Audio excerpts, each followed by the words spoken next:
Today I will do my reading practice from the book Effective Public Speaking by Dale Carnegie. So here I will start. How to remember the points of your talk.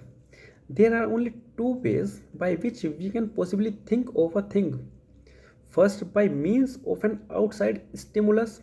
Second, by association with something already in mind. Applied to speeches, that means just this. First, you can recall your points by the aid of some outside stimulus such as notes. But who likes to see a speaker use notes? Second, you can remember your points by associating them with something already in the mind. They should be arranged in such a logical order that the first one leads inevitably to the second, and the second to the third, as naturally as the door of one room leads into another. That sounds simple, but it may not prove so for the beginner whose thinking powers and rendered are take combat with fear.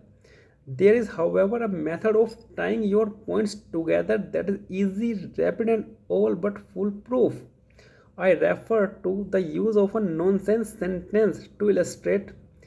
Suppose you wish to discuss a veritable jumble of ideas, unassociated and hence hard to remember, such as, for example, cow, cigar, Napoleon, house, religion.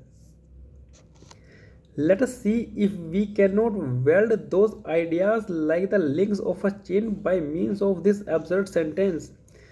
The cow smoked a cigar and hooked Napoleon, and the house burned down with religion. Now, will you please cover the sentence above with your hand while you answer these questions? What is the third point in that talk? The fifth, fourth, second, and first? Cow.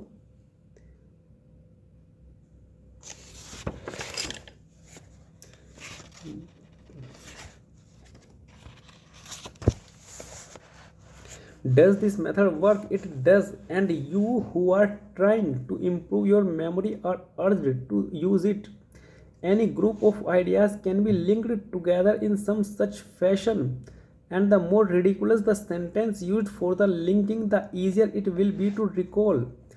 What to do in case of a complete breakdown? Let us suppose that, in spite of all her preparation and precaution, a speaker in the middle of her talk before a church group suddenly finds her mind a blank, suddenly finds herself staring at her hearers completely balked, unable to go on. A terrifying situation.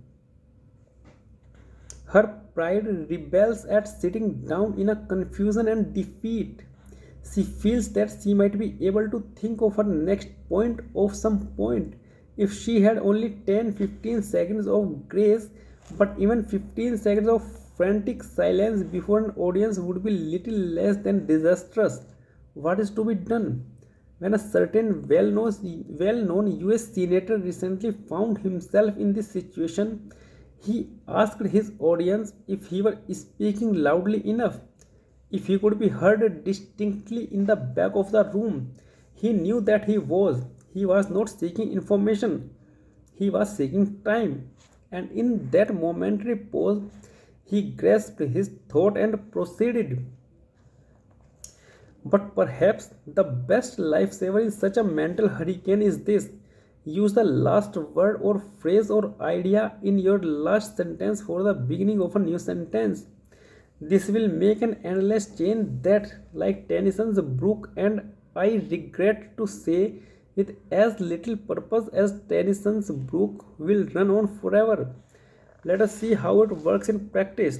Let us imagine that a speaker talking on business success finds himself in a blind mental alley after having said the average employee does not get ahead because he takes so little real interest in his works, displays so little initiative. Initiative, start a sentence with initiative. You will probably have no idea what you are going to say or how you are going to end the sentence, but nevertheless begin. Even a poor showing is more to be desired than utter defeat. Initiative means originality, doing a thing on your own without eternally waiting to be told. That is not a scintillating observation. It won't make speech history, but it is not it better than agonizing silence. Our last phrase was what? Waiting to be told. Alright, let us start a new sentence with that idea. Thank you. That's it for the day.